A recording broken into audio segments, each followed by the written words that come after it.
Sa ating lahat. So ngayon, tayo ay magtutungo na sa ating huring aralin, which is ang aralin 12.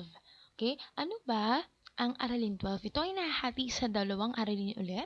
Meron tayong aralin 1, ang pagsasaayos ng dokumentasyon, at meron tayong aralin 2, ang pagbuo ng pinal na draft o pinal na burador. So ngayon, i-discuss natin sa video na to yung aralin 1, ano ba ang pagsasaayos ng dokumentasyon. Okay? Sa pangkalatang terminolohiya, ang dokumentasyon ay pangangalap at pagsasaayos ng mga material tulad ng mga teksto, video, aklat, magazine at iba pang ginamit sa isang akademikong sulatin. Ayon kay Bernardino et al. 2016. Ayon sa AMA Online Education 2020, mahalaga ang pagkasagawa ng dokumentasyon at may ilan itong tungkuling ginagampanan sa isang pananaliksik. Okay, dito na tayo sa dokumentasyon para mas maunawaan ang kahulugan ng dokumentasyon. Meron tayo dito ang 4 na bullets. Okay po. Gaya nga po ng sinabi dito, ito ay pangangalap at pagsasaayos ng mga datos. So, meron tayong 4 na bullet. Ito ay nagbibigay ng kredibilidad sa mga datos o impormasyon na nakalap ng mananaliksik. Okay, magtungo naman tayo sa pangalawang bullet. Ito ang nagbibigay ng kapanipaniwalang impresyon sa isang pananaliksik, lalo kung binabanggit dito ang mga author na pinaghanguan ng mga datos. Okay. Sa number 1, ang sinasabi, nagbibigay ito ng kredibilidad. Bakit ba nagkakaroon ng kredibilidad? Dahil dito, mas nalalaman ng inyong mambabasa na may pinagkuhanan kayong author, may pinagkuhanan kayong libro, magazine, video, o kahit saan man bago nyo nakuha yung impormasyon. So, kumbaga, may kredibilidad. Ibig sabihin, maaaring paniwalaan. Kaya po ito ay connected sa pangalawang bullet na dapat kayo ay nagbibigay ng kapani-paniwalang impresyon. Okay po? So, sa pangatlo, ito ay nagsisilbing ebidensya o patunay na balido ang mga nailatag na impormasyon sa isang pananaliksik. Yung inyong mga impormasyon, dapat may ebidensya. Gaya po ng sinabi ko, magiging credible ang isang sulatin kung meron pong mga ebidensya at lalong-lalo na at nakasulat yung mga author o kung saan nyo nakahalap yung mga impormasyon. At nakatutulong ang dokumentasyon upang makita ang partikular na sanggunian upang maiwan ang plagiarism o plahyo.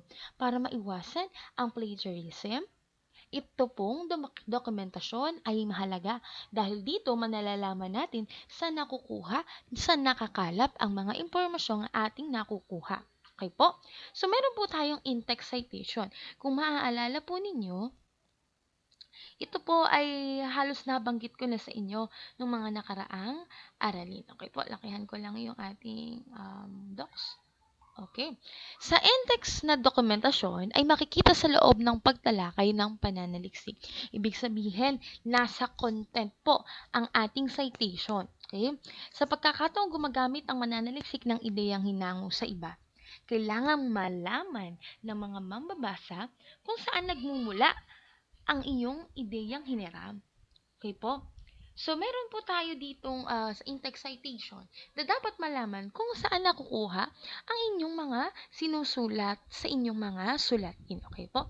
So, makatuwid, kailangan ipakilala ng mananaliksik ang pinagkuhanan ng mga datos sa pamamagitan ng pagbibigay ng apelyido at taon. Okay, kung kailan ito nailimbag. Tignan nyo yung Bernales et al. 2012. Kung makikita ninyo, nasa bandang dulo siya, meron siyang parenthesis, at ito po ay merong apelido at taon. Pagka may et al. Po, ito po yung mamaya i-discuss po natin. Pagka may et al. Po, ibig po sabihin yan, mas marami pa po sa dalawa. Okay po? So, magiging 3 or more writers. Okay po? So, depende kung ito ay grupo sila. Okay po? Depende kung sa grupo, sa aklat, o sa link mo nakuha. Pero kung titingnan po dito, sabi nga natin, ang in-text citation dapat kailangan nyo at alam ninyo ang apelyido at yung taon. Okay po? Meron tayong ginagamit uri ng in-text na dokumentasyon sa paraang APA na alam ko na-discuss na po natin sa nakaraang aralin. Ito po ay signal na kataga. Ginagamitan ito ng ayon kay, nina, kina, sa, batay kay, kina, sa, binigyan din ni, nina, sa, at iba pa. Diba? Pag kayo ay sumusulat ng isang research or isang sulatin, according to ganyan, according to Vismonte, according to Cruz. Okay, so ngayon, in Tagalog, ayon kay Vismonte 2012, ayon kay Cruz 2012, o kaya binigyang diin ni Vismonte at Cruz 2022, o batay kina Bermudez at Bernales, o kaya batay kina Bernales et al. 2012. Okay po. So, ito ang nagiging signal natin. Ngayon, kung dalawa naman ang author natin, ginagamitan natin ito ng at, yung salitang at. Kasi po, ito po ang salitang at. Hindi po dapat ampersand. Hindi po dapat ganito na simbolo. Dapat po, ito ay word na at. Okay? So, madalas na gamitin ito maliban na lamang sa mga ang walang mga autor. Okay. So, mostly, kapag dalawa ang author, Vismonte at Cruz, may word na at, hindi ampersand. Okay? Kung titingnan niyo halimbawa, binigyan diin ni Santos 2008 na ang wika ay isang behikulo upang magkaunawaan ang okay. Ito ay halimbawa lang. Ang titingnan lang po natin ito. Yung binigyan diin ni Santos 2008. Kung makikita po ninyo, ito yung ating apelido. Ito yung ating taon. Okay? So, ito ay nasa unahan. So, signal na kataga para ang APA nasa unahan po. Mostly, ang ating naka-parenthesis lang po dito ay yung taon. Okay? So, meron naman tayong tinatawag na talang parenthetical. Sa talang parenthetical, gaya po nung kanina, dapat po meron po tayong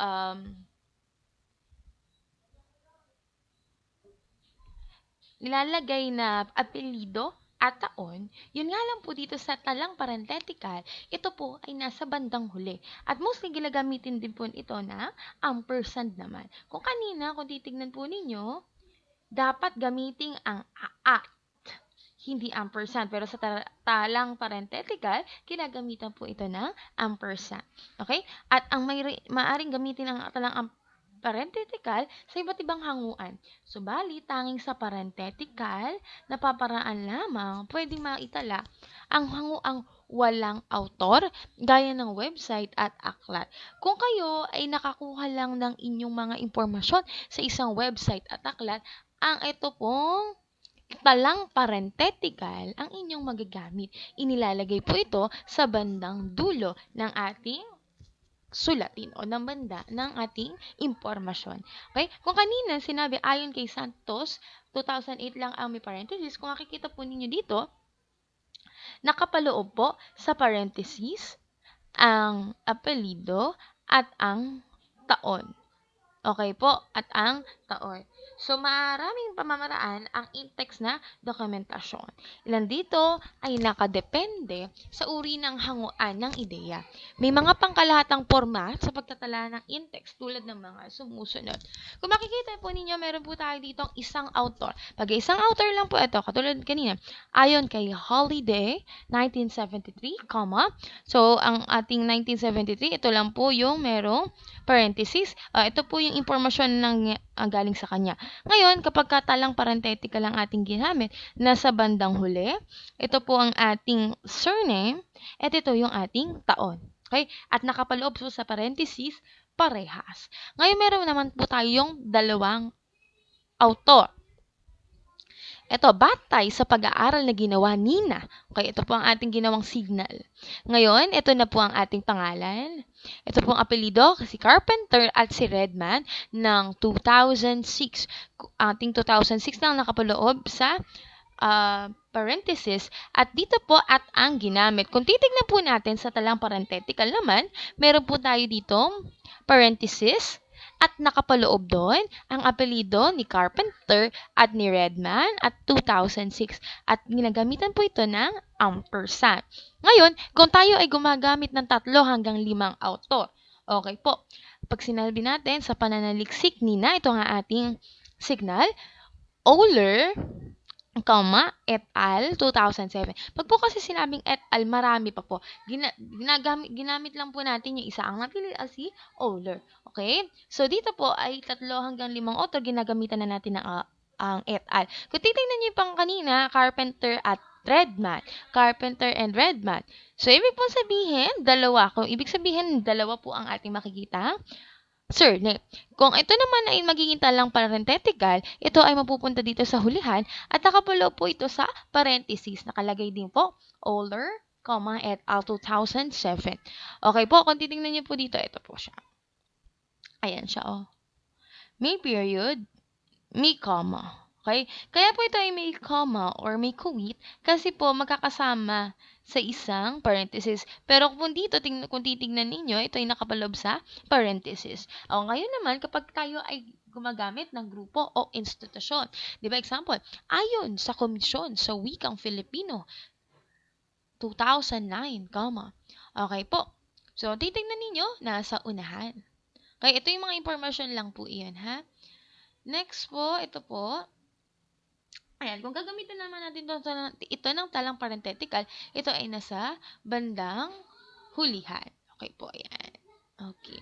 Pag sinabi nating walang author, dahil po nang sinabi kanina, sa pag walang author, pag ito ay galing sa aklat, galing sa magazine, galing sa link, wala pong author. Kung makikita po ninyo, nasa hulihan. Ginagamitan lang po natin ito ng talang parenthetical. So, ito ay nakapaloob sa parenthesis, pangalan ng libro, taon, kailan na ilambag, at saan makukuha. Pahina 82, saan nakuha ang impormasyon na ito. Okay po. Sa ating didirektang hanguan, binigyang diin ni Gilles sa 1995, sa Bernales 2009, at ito naman po sa talang parenthetical na sa bandang dulahan. Kung makikita po ninyo itong signal na kataga, yun po yung may binigyang diin. Ito siya. Nasa may bandang unahan. Yan. Ngayon, ito pong glosson, ito po yung talang parenthetical. So, kung makikita po ninyo, meron dalawang author, may dalawang taon. Glosson 1995 at Bernales 2009. Maaaring dito po, ay ang si Glosson 1995 ay may impormasyong na ibigay.